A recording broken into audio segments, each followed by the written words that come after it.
Hola bonito dia, I am Johan and welcome to El Alma de Bahamut. Girls, who run the world? Women's role has presented a fairly important evolution in the industry.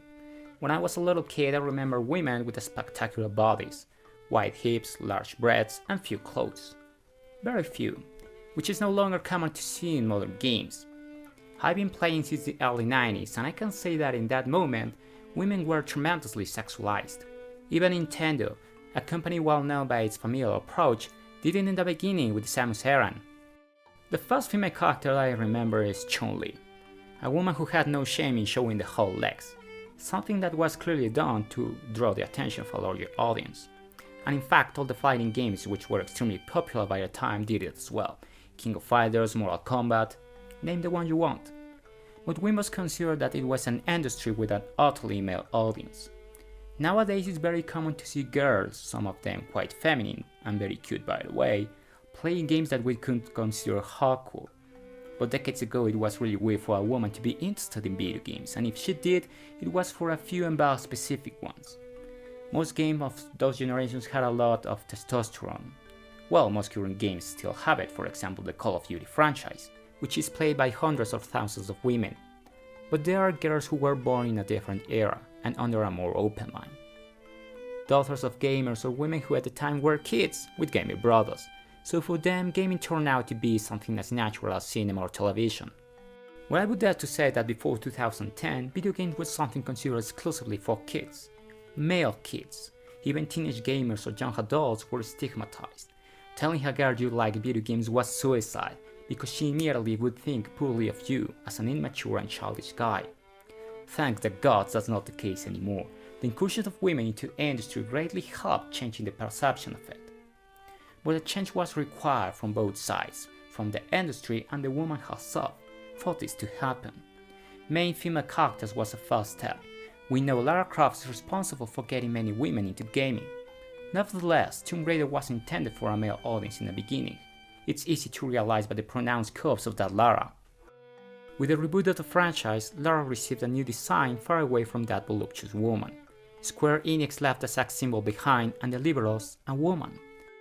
A Lara much more human, a natural woman, a very attractive one, but natural indeed.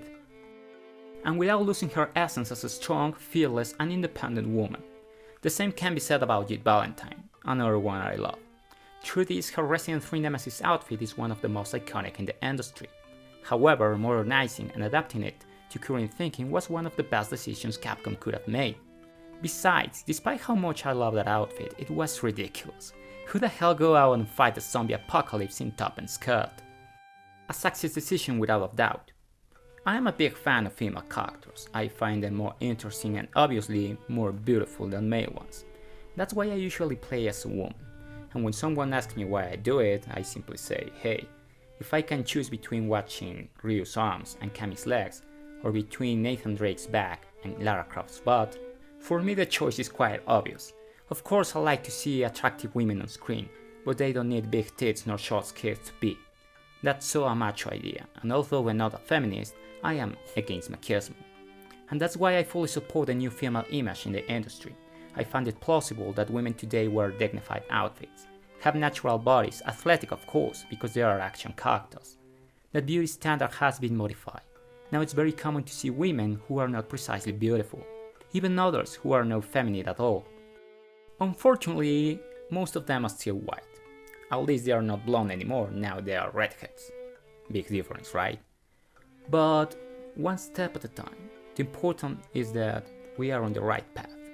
And I know what a lot of people are gonna say. Hey, but games like Street Fighter continue to degrade women. Glass half full or half empty. I think it's completely okay if there are some games where we can appreciate this kind of women. The appreciation of things will always depend on your level of consciousness, education, and culture. Personally, I don't see a game that degrades women, I see a game with a very specific market in mind. Because let's put ourselves in the shoes of a developer for a moment. If you're a dev and you like gorgeous, sexy female characters, and you want to make a game full of them, I think you have all the right to do it. And we have the right to buy it or not. Because so many people seem to forget the real goal of a game. Recreation, not education. That's a whole different topic that deserves its own video. I am sure within a few years women will finally reach that long-awaited equality. And here I'm not talking exclusively about gaming, because the industry is a reflection of our society, of our evolution as a species, as a civilization. I do not agree with the idea that we are getting worse and worse.